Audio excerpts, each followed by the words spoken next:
सत्य वचन, अमर वचन, जीवित वचन, दिव्य वचन, सत्य वचन, अमर वचन, जीवित वचन।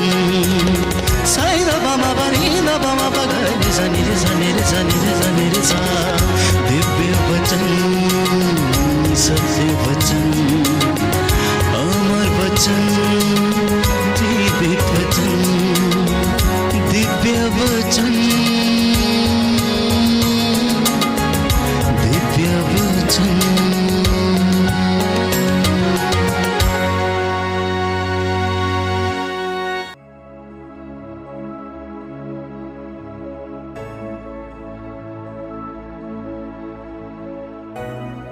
प्रियजनों, आज एक ऐसे विषय पर हम मनन चिंतन करेंगे जिसके विषय में अधिकांशतः लोग समझने में असमर्थ हैं, अर्थात स्वर्ग का राज्य। स्वर्ग का राज्य क्या है, जिसके विषय में प्रभु यीशु ने कहा कि स्वर्ग का राज्य निकट आ गया है, पश्चाताप करो, सुसमाचार में विश्वास करो। फरीसियों ने भी ईसा से पूछा कि स्वर्ग का राज्य कब आएगा, स्वर्ग का राज्य कैसा होगा। पर यीशु उन्हें समझाते हैं पर सीधा जवाब नहीं देते हैं। प्रभु यीशु की भाषा शैली इतनी अनोखी थी, उनके उत्तर देने का तरीका इतना अनोखा था कि प्यारे भाइयों और बहनों, वो लोगों को सिखाने और समझाने के लिए इन तमाम उदाहरणों का उपयोग किया करते थे। अनेक उदाहरणों से, दृष्टांतों के द्वारा वो लोगों को शिक्षा देने का प्रयास करते थे। तो लूकस के सुसमाचार अध्याय 17 पद संख्या 20 में हम पढ़ते हैं कि फरीसियों ने यीशु के पास आकर उनसे पूछा कि स्वर्ग का राज्य कब आएगा। यीशु उन्हें समझाते हैं पर कोई सीधा जवाब वो नहीं देते हैं। प्रभु यीशु के शिक्षा देने और सिखाने का यह एक तरीका था जो अपने आप में अनोखा था। उनकी भाषा शैली, उनके समझाने का जो ढंग था, प्यारे भाइयों और बहनों, वो अपने आप में विचित्र था। वो लोगों की रोजमर्रा की जिंदगी में इस्तेमाल होने वाली चीजों को अधिकांशतः अपने दृष्टांतों में इस्तेमाल करते थे। उदाहरण के लिए राई का दाना, भेड़ और गडरिया, अंगूरी और दाखलता, और ऐसे अनेक उदाहरण लोगों की रोजमर्रा की जिंदगी में से वो लेते और उन्हें समझाने का प्रयास करते थे। और इसके द्वारा वो लोगों को उनकी प्राथमिकताओं पर फोकस करने के लिए कहते थे। उनका एक ही ध्येय था कि लोग अपने जीवन में अपने आध्यात्मिक और मानवीय मूल्यों पर अधिक ध्यान दें और उन्हें अपने जीवन में लागू करें। उदाहरण के लिए, जब यीशु ने 5000 लोगों को खिलाया 5 रोटियों और 2 मछलियों से, तो लोग उनके पीछे आने लगे। भीड़ की भीड़ उनके पीछे आने लगी और यीशु ने उनसे कहा कि तुम अनश्वर भोजन के लिए मेहनत करो। मैं जानता हूं कि तुम यहां पर क्यों आए हो, क्योंकि तुम खाकर तृप्त हो गए हो और तुम चिन्ह और चमत्कार देखना चाहते हो, परंतु जीवन की रोटी मैं हूं, जो मुझे खाता है उसे अनंत जीवन प्राप्त है। इसलिए तुम उस अनश्वर भोजन के लिए प्रयत्न करो, मेहनत करो, जो सदा बना रहता है। इसी प्रकार हम देखते हैं कि योहन के 2 शिष्य यीशु के पास पूछने के लिए आए कि क्या आप वही हैं जो आने वाले थे या फिर हम किसी और का इंतजार करें। तो यीशु उनका ध्यान चिन्ह और चमत्कारों की ओर आकर्षित करते हैं और उनकी प्राथमिकताओं को उनके सामने रखते हैं। प्रभु यीशु ने उनसे कहा कि तुम क्या देखते हो?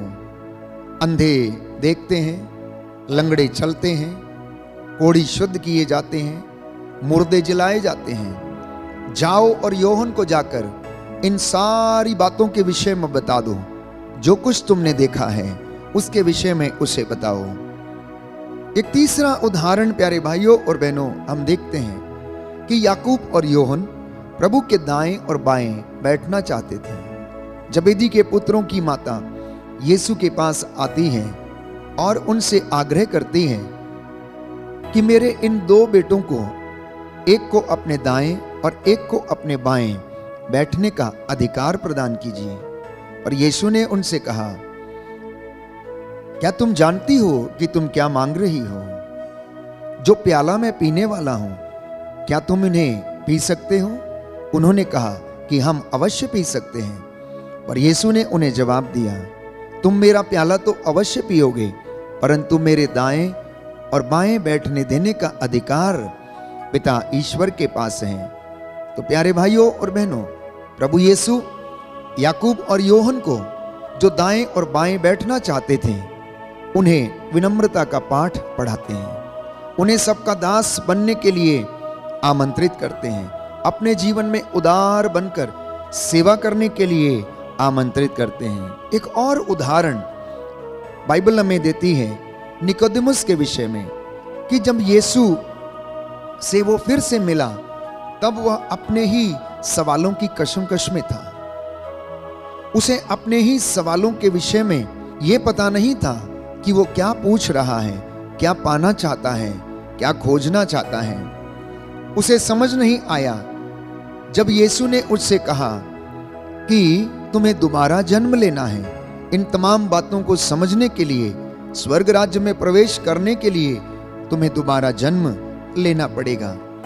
निकोदेमुस सोचता है कि अब तो वो बूढ़ा हो चला है, क्या उसे फिर से अपनी मां के पेट में जाकर दोबारा से जन्म लेना पड़ेगा? परंतु यीशु उसके डाउट को क्लियर करते हैं और उसे समझाते हैं कि निकोदेमुस, तुम्हें आत्मिक जीवन जीना होगा और तुम्हें उन्नति में बढ़ना होगा। आत्मिक उन्नति में तुम्हें बढ़ना होगा। अपने जीवन में आध्यात्मिक रूप से तुम्हें नया बनने की आवश्यकता है, अर्थात तुम्हें पुनर्जन्म लेने की आवश्यकता है।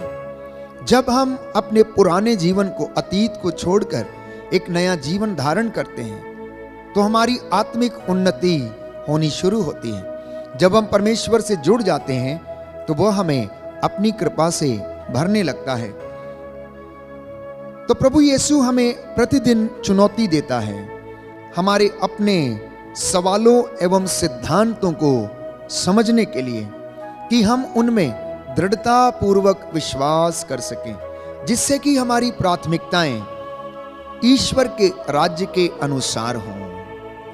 आज इंसान की प्राथमिकताएं क्या वास्तव में ईश्वर के राज्य के अनुसार है, या फिर जैसा परमेश्वर हमसे चाहता है वैसा हमारे जीवन में होता है? आज ये मनन चिंतन करने की आवश्यकता है। अपने आप से एक सवाल करने की आवश्यकता है, और वो ये है कि क्या मैं ईश्वर को अपने जीवन में मौका देता हूं कि वह मेरे जीवन के ढंग और तौर तरीकों को ईश्वर के राज्य के अनुरूप कर दे? क्या इंसान ने कभी अपने जीवन में इस बात का अनुभव किया है कि स्वर्ग राज्य में प्रवेश करने के लिए उसे इन तमाम कार्यों को अपने जीवन में करने की आवश्यकता है? अब सवाल ये उठता है कि स्वर्ग का राज्य आखिर है क्या? स्वर्ग का राज्य कहां पर है? यीशु ने कहा, स्वर्ग का राज्य तो तुम्हारे बीच में ही है। वो इधर है, उधर भी है, दाएं हैं, बाएं हैं, सब जगह है। प्यारे भाइयों और बहनों, प्रभु यीशु स्वयं अपने आप में स्वर्ग राज्य के प्रतीक थे। उन्होंने पिता का रूप हमारे सामने रखा, तो राज्य का नाम सुनते ही हमारे मन में एक भौगोलिक क्षेत्र की कल्पना या चित्र हमारे मन में आता है। परंतु ये ऐसा नहीं है जैसा कि सांसारिक राज्य है। ईश्वर का राज्य आध्यात्मिक वास्तविकता है। This is a spiritual reality my dear brothers and sisters, जहां की ईश्वर की इच्छा पूरी होती है। और मैंने आपसे कहा कि यीशु मसीह स्वयं इस बात के प्रतीक थे कि वो स्वर्ग का राज्य प्रकट रूप से हमारे बीच में लेकर आए हैं, क्योंकि उन्होंने ईश्वर की इच्छा पूरी की और उस इच्छा को हमारे जीवन में रहने दिया। इसलिए पोप बेनेडिक्ट 16वें उनकी किताब जीसस ऑफ नाजरेथ उसके भाग 1 में वो लिखते हैं कि प्रभु यीशु लोगों को आकर्षित करते हैं ये बताने के लिए कि वह वास्तव में ईश्वर की उपस्थिति हैं। तो संत पिता बेनेडिक्ट 16वें ने इस बात का जिक्र किया कि यीशु मसीह इस बात को स्पष्ट करते हैं कि वो स्वयं ईश्वर का राज्य हैं और उनमें ईश्वर का राज्य प्रकट रूप से दिखता था, क्योंकि वह ईश्वर की बातों को और इच्छाओं को पूरा करते थे। फरीसियों ने सोचा कि ईश्वर का राज्य सांसारिक रूप से होगा, इसलिए वे लोग बार बार यीशु को राजा बनाने की कोशिश करते थे। यहूदी जनता उन्हें राजा बनाने की कोशिश करती थी। जब यीशु अपने विषय में साक्ष्य देते थे तो फरीसी और शास्त्री उनसे चिढ़ जाते थे कि आखिर एक साधारण मनुष्य किस तरह से ईश्वर की बातों को प्रकट रूप से बोल सकता है और चिन्ह और चमत्कार दिखा सकता है। जब यीशु ने अपने आप को ईश्वर का बेटा कहा तो उन्होंने उन पर ईश निंदा का अभियोग लगाया। जब उन्होंने पापियों को क्षमा दी तब भी उन्होंने कहा कि आखिर पाप क्षमा कौन कर सकता है? ईश्वर के सिवा कोई भी पाप क्षमा नहीं कर सकता है। पर यीशु उस राज्य की बात बोलते हैं, प्यारे भाइयों और बहनों, जो कि हमारी सोच के परे हैं, जो हमारी सोच के परे हैं। वे लोग एक ऐसे राज्य की प्रतीक्षा में थे जो रोमी साम्राज्य का तख्ता पलट कर दे। फरीसियों, यहूदियों और शास्त्रियों की सोच एक ऐसे राज्य की थी जो कि रोमी साम्राज्य का तख्ता पलट कर दे। तो वे ईसा को भी सांसारिक राजा के रूप में देख रहे थे, पर यीशु उस राज्य के विषय में बताते हैं जो आध्यात्मिक है, आत्मिक है और पूरे कृपा से भरा हुआ है। उस राज्य में सहनशीलता, उस राज्य में प्रेम, उस राज्य में उदारता, उस राज्य में मुक्ति है, उस राज्य में क्षमा है, उस राज्य में प्यारे भाइयों और बहनों एक दूसरे को सहन करने, एक दूसरे का आदर सम्मान करने, पिता का आदर करने के लिए हर एक गुण विद्यमान है। जैसा कि बाइबल हमें बताती है कि ईश्वर का राज्य खाने पीने का नहीं है, परंतु ईश्वर का राज्य धार्मिकता, न्याय और शांति का राज्य है। वो जगह जहां पर शांति पनपती है, वो जगह जहां पर ईश्वर की इच्छा पूरी होती है, वो जगह जहां पर प्रेम पनपता है और बढ़ने लगता है, वहां पर ईश्वर का राज्य स्वाभाविक रूप से उपस्थित रहता है। इसलिए प्यारे भाइयों और बहनों, इस राज्य का सबसे पहले अनुभव मनुष्य अपने आंतरिक जीवन में करता है। जब तक आप अपने जीवन में, अपने मन में, अपनी आत्मा में, अपने हृदय में इस राज्य का अनुभव नहीं करेंगे, तब तक आप अपने परिवार में, समाज में भी इस राज्य का अनुभव नहीं कर सकते हैं, क्योंकि ये एक आध्यात्मिक वास्तविकता है। This is a spiritual reality. और उस आध्यात्म को करते करते आप एक दिन उसकी चरम सीमा पर पहुंच जाते हैं, जहां से प्यारे भाइयों और बहनों परमेश्वर का नूर या उसकी प्रकाशना जब हमारे ऊपर उतरती है तो हम ईश्वर के राज्य के रहस्यों को समझने लगते हैं। और ये रहस्य तभी खुलते हैं जब इंसान परमेश्वर से जुड़ता है, जब वो अध्यात्म की साधना करता है, जब वो सत्य की साधना करता है और अपने आप को हर प्रकार की भ्रांतियों से आजाद करता है। इसलिए इंसान को प्यारे भाइयों और बहनों पवित्र आत्मा के द्वारा मसा होना अनिवार्य है, पवित्र आत्मा की कृपा में बढ़ना अनिवार्य है। शिष्यों ने पेंतेकोस्त के दिन इस स्वर्ग के राज्य का अनुभव किया। जब पवित्र आत्मा उनके ऊपर उतरा तो फिर वे लोग चुप नहीं रहे। इससे पहले वे लोग डरे हुए थे, इससे पहले वे लोग चुप थे, एक अंधेरी कोठरी में अपने आप को बंद करके बैठे थे, इस डर के कारण कि कहीं यहूदी शासक महायाजक उन्हें पकड़कर ना मार डाले।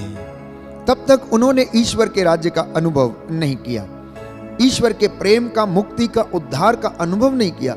लेकिन जैसे ही पवित्र आत्मा उनके ऊपर उतरता है, वे लोग स्वतंत्र हो जाते हैं। तो कहने का तात्पर्य यह है, जब ईश्वर का राज्य आ जाता है तो इंसान के जीवन में पूर्ण स्वतंत्रता बनने लगती है। और जब इंसान पूर्ण रूप से स्वतंत्र होता है, किस चीज से स्वतंत्रता? क्रोध से, ईर्ष्या से, घमंड से, घृणा से, द्वेष से, शोषण से, अत्याचार से, हर प्रकार की बुराई जो कि स्वर्ग राज्य के और ईश्वर के विरुद्ध है। जब इंसान अपने आप को इन सारी बातों से स्वतंत्र महसूस करता है, तब वह ईश्वर के राज्य में फलने और फूलने लगता है। तो ईश्वर ने प्यारे भाइयों और बहनों यीशु मसीह को अपना राज्य स्थापित करने के लिए इस दुनिया में भेजा। वो आध्यात्मिक राज्य जिसके द्वारा लोग परमेश्वर के ओर आकर्षित हो जाएं। तो प्रभु ने अपने चेलों को प्रार्थना करना सिखाया कि हे प्रभु, तेरा राज्य आए, तेरी इच्छा जैसे स्वर्ग में है वैसे पृथ्वी पर भी पूरी हो। तो जब यीशु इस प्रार्थना को अपने शिष्यों को सिखाते हैं और कहते हैं कि हे पिता, तेरा राज्य आए और जैसे तेरी मर्जी स्वर्ग में पूरी होती है, इस पृथ्वी पर भी वो होने पाए, तो इससे हमें पता चलता है कि पृथ्वी जिस पर हम निवास करते हैं वो वास्तविक रूप से है और स्वर्ग राज्य भी वास्तविकता है। क्यों? क्योंकि वहां पर स्वयं परमेश्वर अपने राज्य में दूतों और संतों की संगति में विराजमान है। तो स्वर्ग का राज्य वहां है जहां ईश्वर की इच्छा पूरी होती है। अगर आप में से किसी को शक है कि स्वर्ग का राज्य कहां है, तो प्रियजनों, आप जान लीजिए कि स्वर्ग का राज्य वहां है जहां पर ईश्वर की इच्छा पूरी होती है, जहां स्वयं प्रभु यीशु निवास करता है, जहां स्वयं पिता का प्रेम घरों में और परिवारों में निवास करता है। और संत यूहन्ना अपने पहले पत्र में लिखता है कि जहां पर प्रेम है वहां पर ईश्वर का निवास है, क्योंकि ईश्वर तो आत्मा है और ईश्वर चाहता है कि लोग भी आत्मा और हृदय की सच्चाई से सच्चे आराधक बनकर उसका आदर करें, उसकी भक्ति करें और उसके साथ जुड़े रहें। तो जैसा मैंने कहा कि यह एक आध्यात्मिक रियलिटी है, स्वर्ग का राज्य एक आध्यात्मिक वास्तविकता है। तो स्तोत्रकार भजन संहिता 126 पद संख्या 2 में कहता है, हमारे मुख पर हंसी खिल उठेगी, हम आनंद के गीत गाने लगेंगे। गैर यहूदी आपस में कहते हैं कि प्रभु ने उनके लिए अपूर्व कार्य किए हैं। तो जब इंसान स्वतंत्रता को महसूस करता है, ईश्वर के राज्य को महसूस करता है, उसमें वो बढ़ने लगता है, उसके अनुसार जीवन जीने लगता है, ईश्वर की इच्छाओं को पूरा करने लगता है, तो उसके मुख पर हंसी खिल उठेगी। वो आनंद के गीत गाने लगते हैं और धन्यवाद के गीत गाने लगते हैं। यशायाह नबी का ग्रंथ अध्याय 6 पद संख्या 10 में हम पढ़ते हैं कि मैं प्रभु में प्रफुल्लित हो उठता हूँ, मेरा मन अपने ईश्वर में आनंद मनाता है। प्रभु ने मुझे मुक्ति के वस्त्र पहनाए और मुझे धार्मिकता की चादर ओढ़ाई है। ये बात केवल वो व्यक्ति अनुभव कर सकता है जिसने अपने आंतरिक मन में ईश्वर के राज्य का अनुभव किया है। पुनः मैं दोहराना चाहता हूं कि ईश्वर का राज्य वहां है जहां पर ईश्वर की इच्छा पूरी होती है। पेतरुस का पहला पत्र अध्याय 1 पद संख्या 8 में हम पढ़ते हैं कि आपने उन्हें कभी देखा नहीं है, जिस ईश्वर की हम आराधना करते हैं, जिस ईश्वर की हम इबादत करते हैं, जिस ईश्वर के पास हम नित्य प्रतिदिन जाते हैं, अपने निवेदनों को प्रकट करते हैं और उसकी दुहाई देते हैं, उसके विषय में संत पौलुस लिखता है कि आपने उन्हें कभी देखा नहीं, फिर भी आप उन्हें प्यार करते हैं। तो यह ईश्वर की कृपा है जो वरदान स्वरूप हमें मिली है कि हम ईश्वर को यदि देखते नहीं भी हैं तब भी हम उसे प्यार कर पाएं। तो प्यारे भाइयों और बहनों, कि प्रभु ये कहता है कि मैं ही प्रभु हूं, मेरे सिवा कोई दूसरा नहीं है। मैं आकाश और पृथ्वी पर विराजमान हूं। मैं प्रकाश और अंधकार दोनों की सृष्टि करता हूं। मैं सुख भी देता हूं और दुख भी देता हूं। मेरे सिवा कोई न्यायकर्ता ईश्वर नहीं है। लूकस का सुसमाचार अध्याय 7 पद संख्या 19। तो यूहन्ना बपतिस्ता के मन में थोड़ा संदेह था, इसलिए उन्होंने अपने शिष्यों को यह पूछने के लिए भेजा यीशु से कि आप हमें बताएं कि क्या आप वही हैं जो आने वाले थे या हम और किसी का इंतजार करें। तो उत्तर में ईसा ने उनसे कहा, जाओ, जो तुमने देखा है और सुना है उसे यूहन्ना को बता दो। तो हम सबका मिशन है कि हम जो देखते हैं उसे लोगों को बताएं, हम जो अनुभव करते हैं उसे लोगों के साथ बांटें, हमारे जीवन में जो गवाहियां हैं उसे लोगों के सामने हम प्रकट करें, ताकि सुनने वाले प्रभु में विश्वास कर सकें।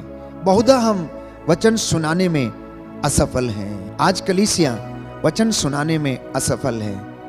हम अनेक प्रकार के काम करते हैं, लेकिन वचन सुनाने में हम बहुत पीछे हैं। ना केवल वचन सुनाने में, परंतु वचन को पढ़ने में भी हम बहुत पीछे हैं। लोग अपने धर्म शास्त्र को पढ़ने में असमर्थ हैं। वे नहीं पढ़ते हैं, इसलिए उसे ईश्वर के राज्य का, ईश्वर की बातों का, ईश्वर की इच्छा का ज्ञान नहीं है। जब तक बच्चा अपने पाठ्यक्रम की पुस्तक को नहीं पढ़ता है, प्यारे भाइयों और बहनों, वह ज्ञान हासिल नहीं कर सकता है। तो आज इंसान के लिए जरूरी है, विश्वासियों के लिए यह निहायत ही जरूरी है कि जिस ईश्वर की आप आराधना करते हैं, जिस ईश्वर को आप जानने की कोशिश करते हैं, जिसकी खोज में आप लगे हुए हैं, उसके विषय में आप जरूर पढ़ें। पढ़ने के बाद आप लोगों को बताएं। लोगों से जब आप ईश्वर का वचन सुनते हैं तो उसे अन्य लोगों के साथ अवश्य बांटें। प्यारे भाइयों और बहनों, आज हमें क्या सुनने को मिलता है, क्या देखने को मिलता है? सुबह सुबह जब हम उठते हैं तो सबसे पहला जो न्यूज़पेपर आप देखते हैं उसमें प्रियजनों सारी बैड न्यूज़ हमें मिलती है।